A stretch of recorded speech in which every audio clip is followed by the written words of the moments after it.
The galaxy mocked Earth's warning. Humanity's revenge shook the stars. The Hall of Concord was built for quiet. Its ceiling rose like a night sky. Its walls held the flags of 1,000 worlds. Voices here could change history. Today, those voices trembled. A single human stood at the center ring. No armor, no guards, no shouting. He spoke in a calm tone that carried to every corner. "We do not seek a fight," he said. "We ask for peace. We ask for room to live. But if you press us, if you harm us, you will regret it. We will not bow. We will not break." Some delegates smiled. Others chuckled. A few looked away. They called humans reckless. They called them young. They called them loud. The chair of the hall leaned forward. Its skin looked like cooled glass. Its voice rolled like stone. "Human speaker," it asked, "are you threatening the Union?" The human shook his head. "No," he said. "I am warning you. Leave us alone." Silence stretched like a wire pulled tight. Then the laughter came. It came from heavy-jawed warriors with gold medals. It came from pale scholars with long fingers. It came from rulers who had never seen a battlefield. They whispered the old insults. Children of a wild planet, soft bodies, short lives, but not everyone laughed. In the shadow seats, a few watched with cold eyes. They had fought humans on borderlines. They had read human records. They knew the pattern. Humans endure. Humans adapt. And when a line is crossed, humans hit back. Hard. Reports had already arrived from the far edge. Supply ships harassed. Outposts robbed. Small raids that the council called nothing. The human speaker looked around the ring one last time. He did not raise his voice.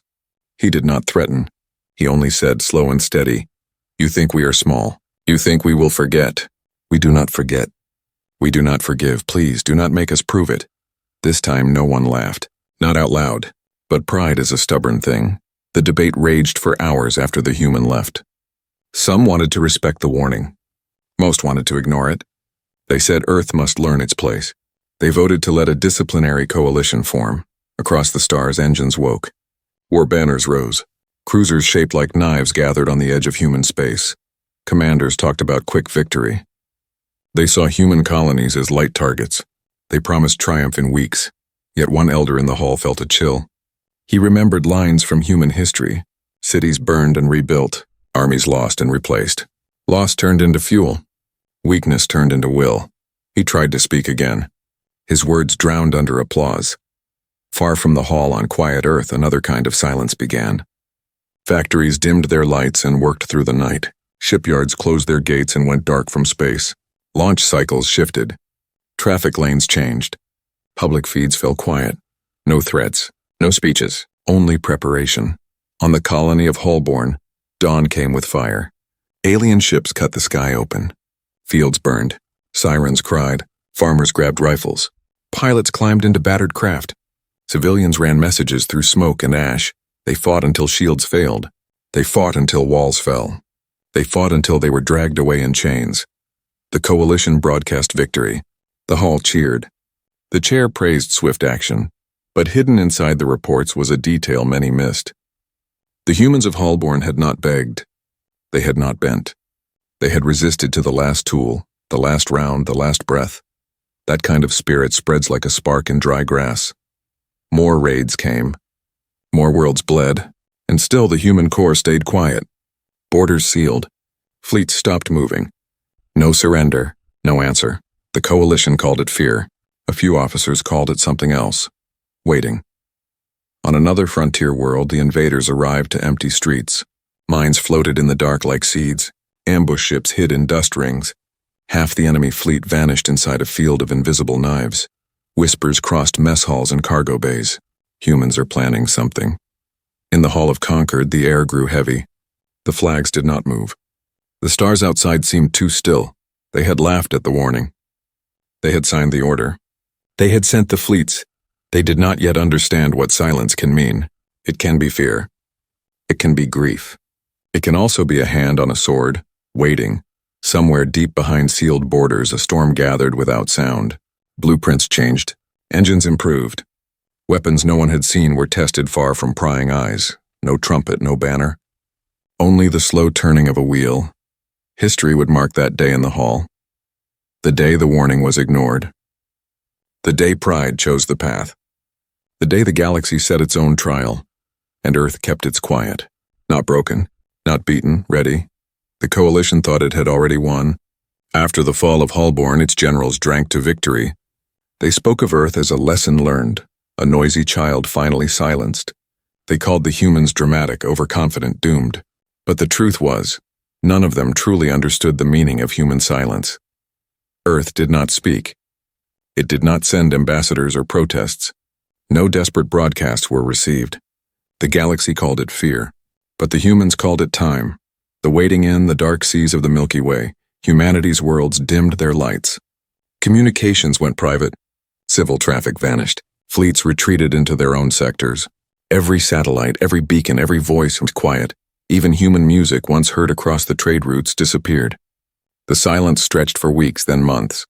To the proud empires, that silence felt like surrender. To those who had faced humans before, it felt like the inhale before a strike.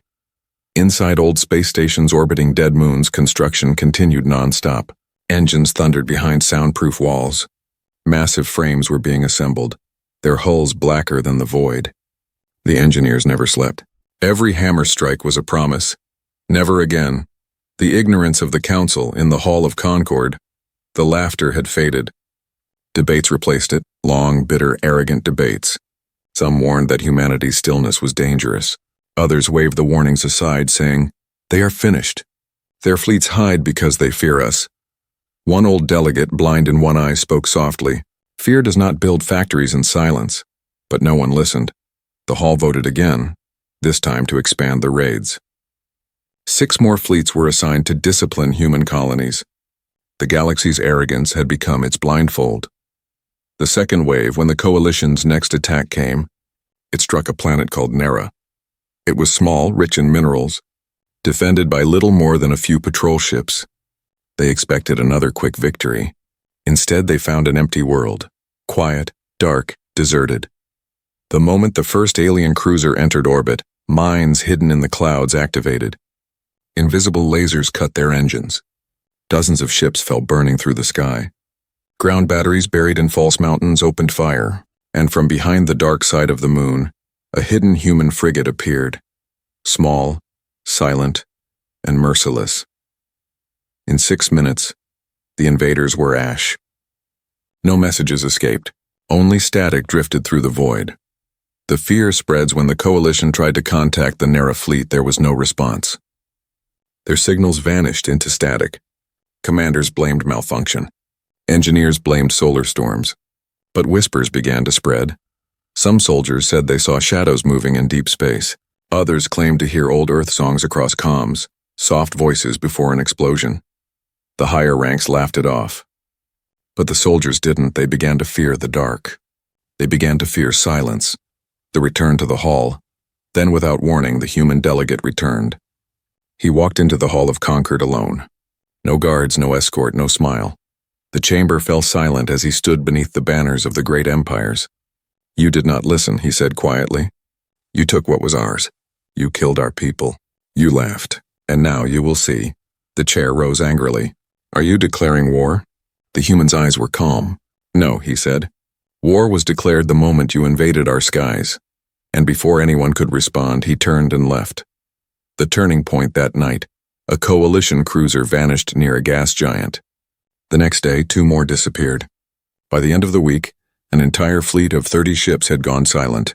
The council ordered an investigation, but no one returned to report. The laughter in the hall never came back. The arrogance began to rot into fear. Every whisper now carried the same question. What are the humans doing? No one knew. And that was the worst part. In a galaxy that had mocked their silence, humanity had learned to weaponize it. The storm had not yet begun, but its shadow was already stretching across the stars. Across the edges of human space, the stars were too quiet. Trade signals vanished. Scout reports ended mid-sentence. Entire sectors flickered off the galactic network like lights dying one by one. The coalition called it sabotage. They said humans were destroying their own stations to make the galaxy nervous. But deep down, their admirals knew something wasn't right. The numbers didn't lie. Ships were gone. Not damaged, not disabled. Gone. The illusion of control. At first, the coalition commanders tried to hide the truth. They told the media their fleets were winning, that the humans were contained. They sent glowing images of victory parades while entire armadas drifted cold and lifeless beyond the stars. In the Hall of Concord, the chair demanded explanations. "Where are the reports?" No one could answer. Admirals looked at each other, afraid to speak. One of them, pale and trembling, whispered, "Sometimes before a fleet disappears, we detect a sound. A transmission. Only one sentence." He swallowed hard. "It says, 'Remember Holborn.'" The hall fell silent. The same words that had been carved into the ruins of the first colony they destroyed. The same words that haunted every commander since. A shadow in the dark on the outer rim, a ship called Valen's Pride, entered what used to be human territory. It was a battleship, armed, armored, invincible. Its captain was confident. He laughed when his sensors went dark, thinking it was human interference. But then the crew heard something strange through the static. A faint echo, a human voice, calm, cold. "You came too far." Before they could respond, the stars vanished. The logs ended there. Weeks later, another patrol found the wreck, split clean down the middle, its metal edges smooth as glass. No burn marks, no survivors. The coalition tried to explain it away as a reactor failure, but the engineers disagreed. They said no known weapon could have done that, and no reactor burns that cold. The fracture of arrogance fear began to spread like a virus. Young soldiers refused to fly toward human space. Officers started arguing during meetings. Commanders who once mocked humans now avoided saying their name aloud. In the hall, one delegate slammed his fist on the table. "They are only humans. They cannot be ghosts." But a trembling aide spoke up. "With respect, sir, ghosts don't build ships that large." That was the first time the hall admitted what some already knew. The humans were building something enormous. Something hidden.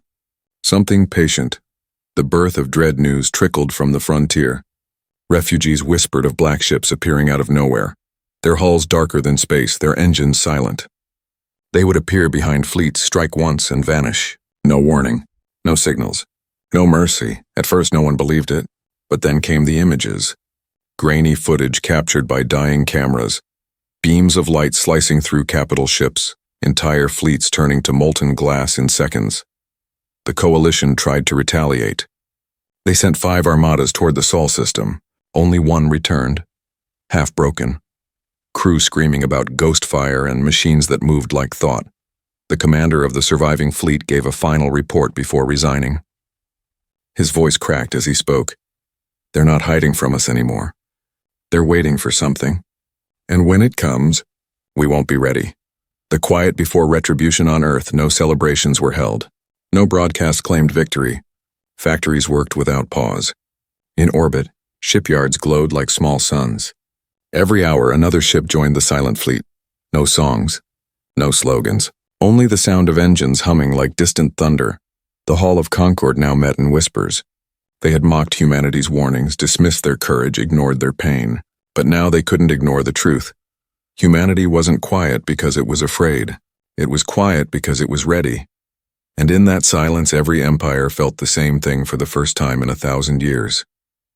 Fear. The galaxy held its breath. For months, reports of missing fleets had turned into rumors, rumors into whispers, and whispers into fear. The coalition's confidence cracked like glass under pressure. Their admirals spoke of regrouping. Their politicians spoke of peace. But it was already too late. The first strike. At the edge of an unremarkable star system called Varan 12, a coalition fleet gathered, nearly 50 ships strong. They believed they were hunting the last remnants of humanity. They laughed at the thought. They didn't know that humanity was hunting them. Without warning, space itself shimmered. A ripple like heat rising from stone. Then silence. Every radar, every sensor, every alarm froze. The captains shouted orders. Technicians slammed controls. Nothing responded. Then from the darkness behind their own fleet came the light.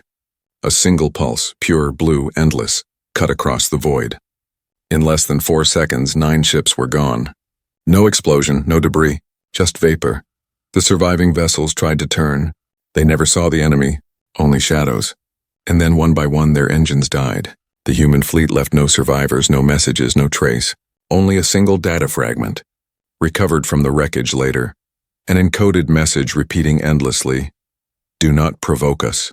The collapse of certainty. When the footage reached the Hall of Concord, no one laughed this time. Even the chair's ancient eyes looked hollow. Delegates shouted over each other, calls for retreat, for surrender, for revenge. But none of their words mattered anymore.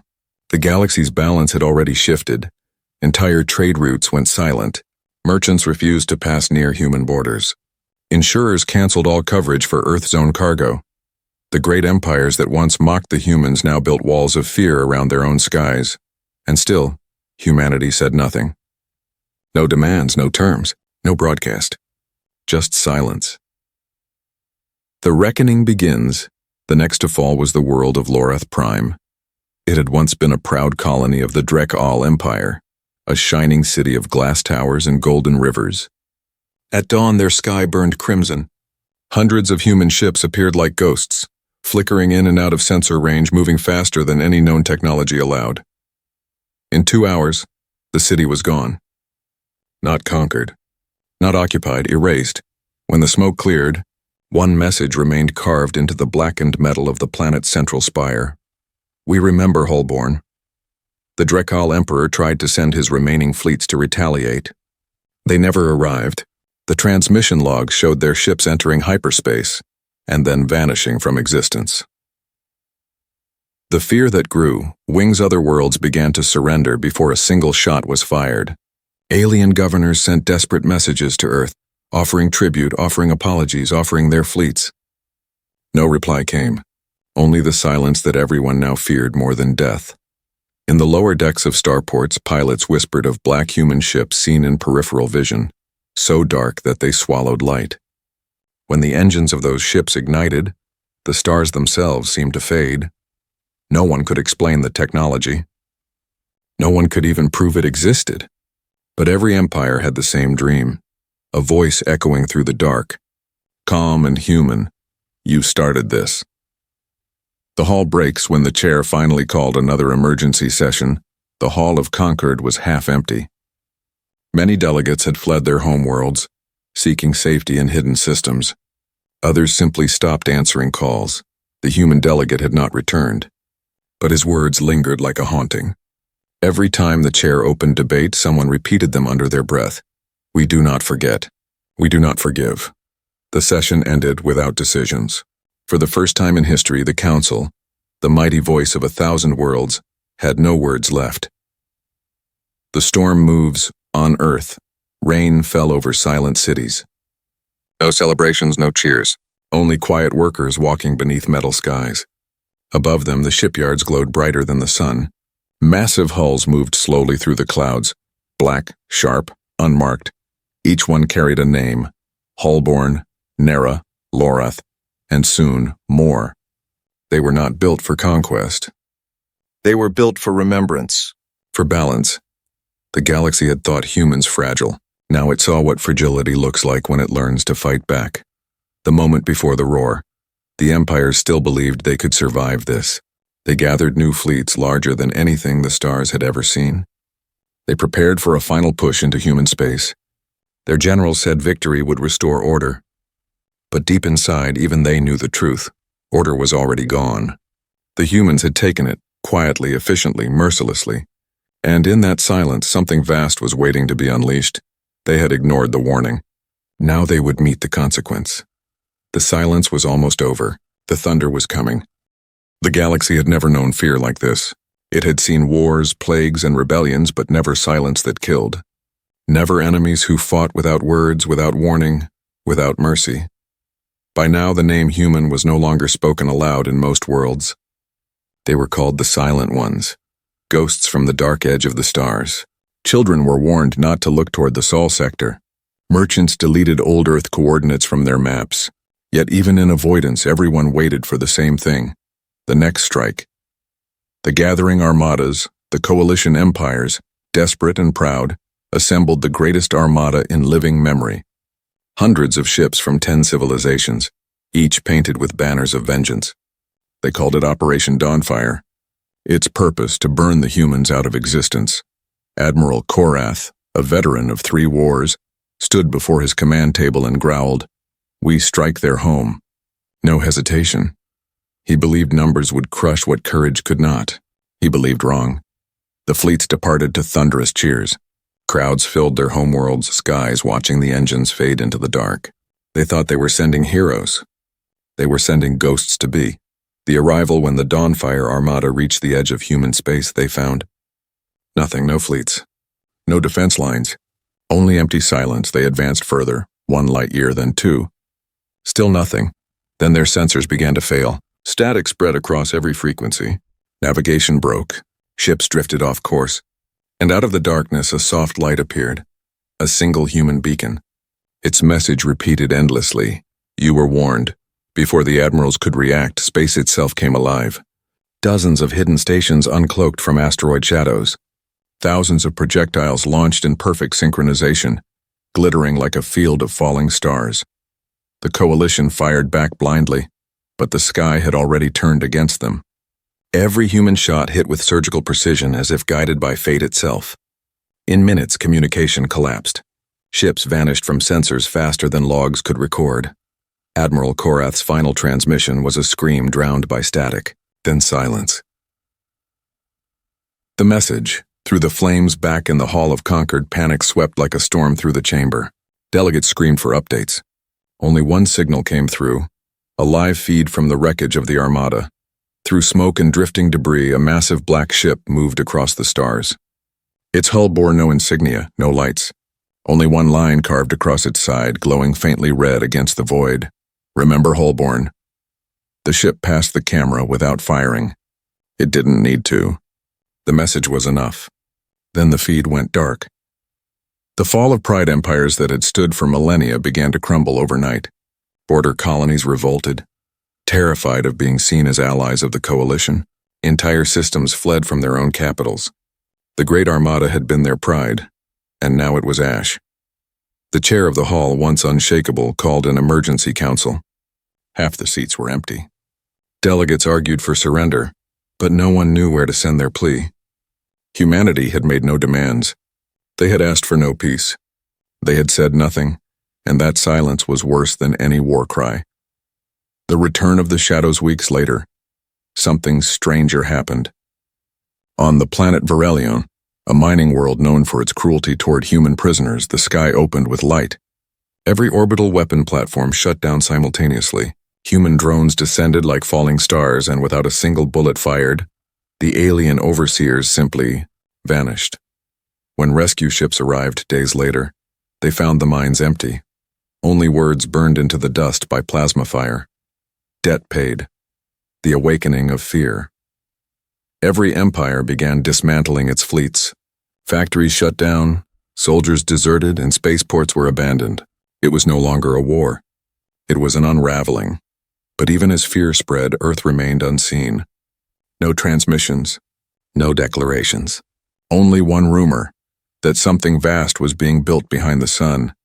The calm that burns the Hall of Concord sent one final message into the void, a plea for peace, a promise of silence. No answer came, only a faint whisper across all open frequencies, barely audible, almost like a memory of a voice. Peace was always an option. You chose the other path. The galaxy understood. The reckoning had only begun, and this time it would not end with words. The stars that once glittered with pride now trembled in fear.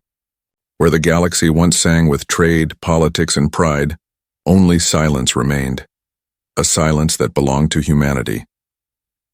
Every empire that once laughed now whispered prayers. Every fleet that once advanced now drifted powerless. No one declared war anymore. War no longer needed declaring, because now humanity had become the storm.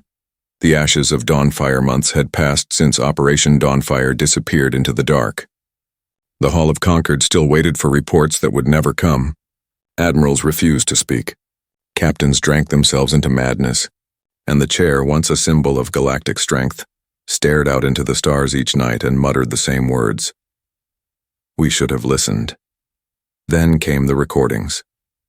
A salvager drone found fragments of the Dawnfire battlefield. Ships split in perfect halves, their hulls melted smooth from within, Floating among the debris was a black device pulsing faintly with light. When the council's scientists opened it, they found a message inside, a human voice, calm. You thought this was war. It isn't. This is a reminder. The file ended there. The scientists tried to trace the signal's origin, but the beacon had no coordinates, no source, as if it had spoken directly from the void itself.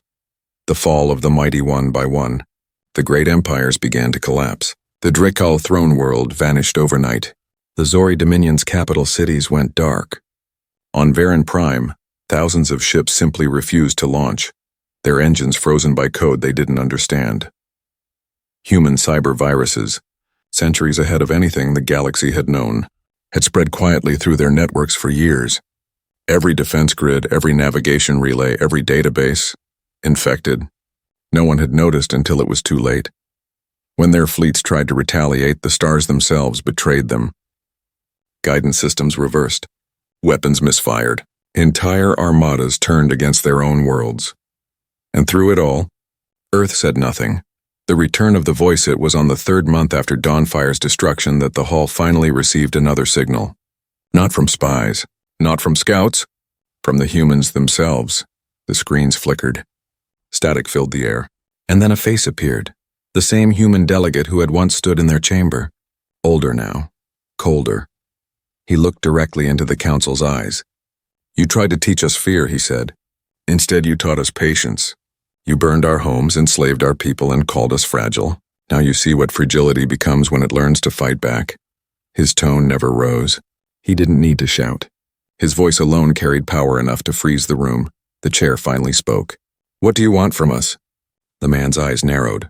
Nothing. What we wanted, we asked for centuries ago, peace. You denied it. Now we take what remains. The transmission ended. No threats. No countdown. Just silence.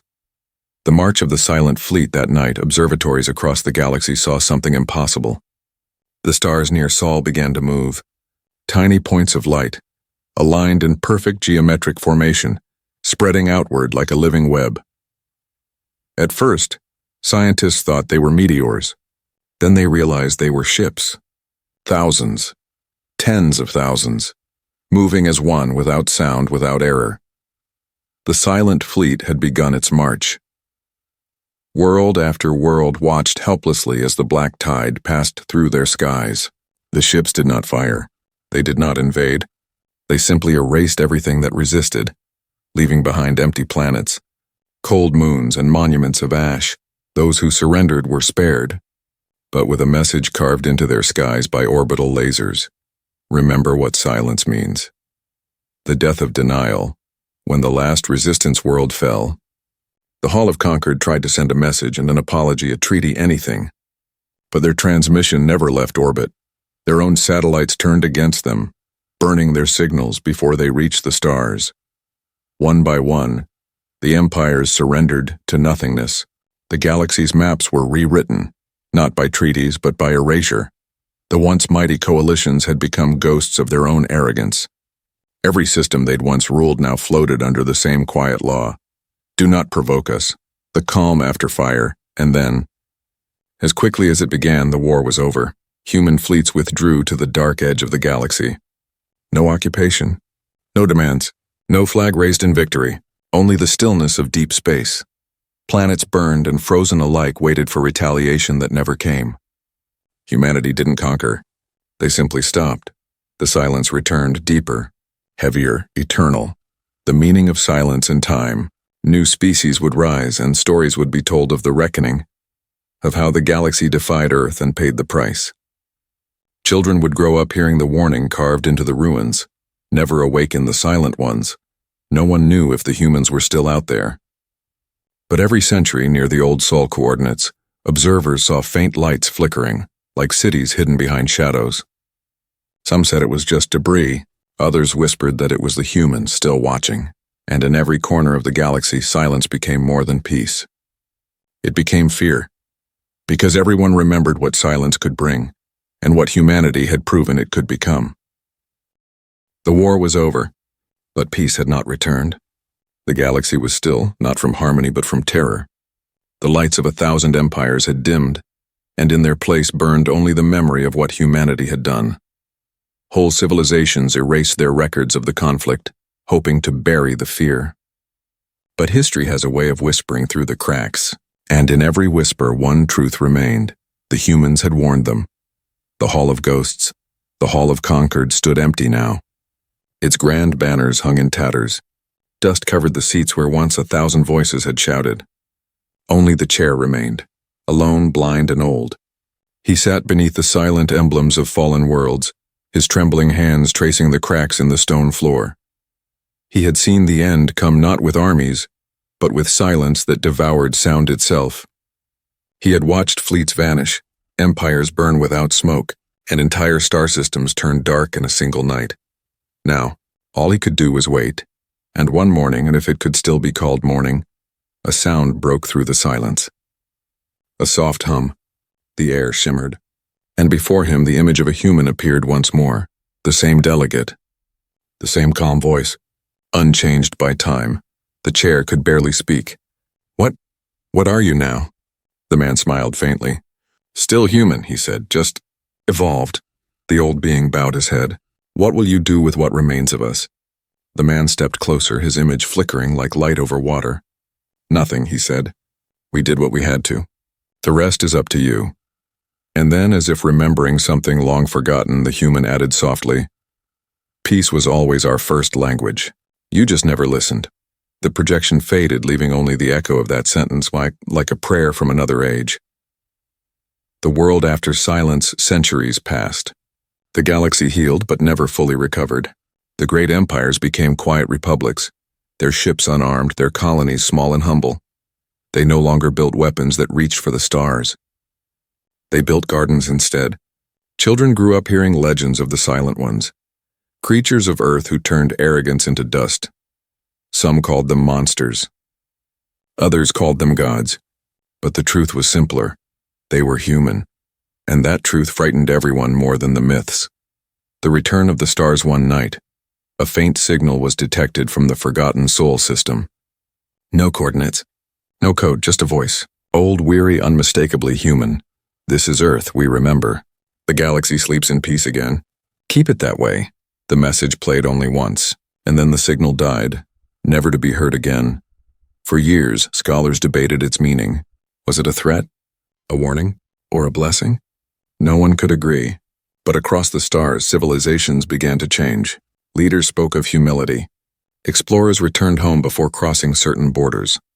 And no one dared to look toward the dark behind the sun. The guardians of silence, deep within the shadows of the old Earth system, the truth remained hidden. The human fleets were still there, watching, waiting. Their ships no longer bore names or flags. They drifted among the ruins of forgotten satellites, silent and eternal. A single light pulsed at the heart of it all, the command hub known only as Eidolon Station. Inside, a voice whispered through the command decks. "Observation continues. No hostile movements detected. Maintain silence protocol." And across the darkness 1,000 captains replied as one. Confirmed. Their mission was not conquest. It was remembrance. To ensure that arrogance never again rose from the ashes. To ensure that silence remained sacred. The lesson written in stars in time. A new generation of explorers from distant worlds ventured near the borders of the Sol system. Their scanners failed. Their instruments froze. And before they could turn back, they saw it. A single colossal figure orbiting a dim blue planet. A human ship. Larger than any starbase ever built, its surface engraved with words that shone like fire. "We do not forget. The explorers fled and never returned." But their story spread across the stars like a new scripture, and once again the galaxy fell quiet. The meaning of humanity, they had called Earth a primitive world. They had called humans reckless, emotional, fragile. They were right about one thing. Humans felt more deeply than any species in the galaxy. And that emotion, once broken, became their greatest weapon. Humanity did not destroy the galaxy. They humbled it. They taught it the weight of pain and the cost of arrogance. And when the galaxy was ready to listen, they vanished, not out of weakness, but mercy. Because humanity's greatest strength was never its weapons nor its rage, but its silence. the silence that follows understanding, and for the first time in 1,000 years the galaxy truly understood.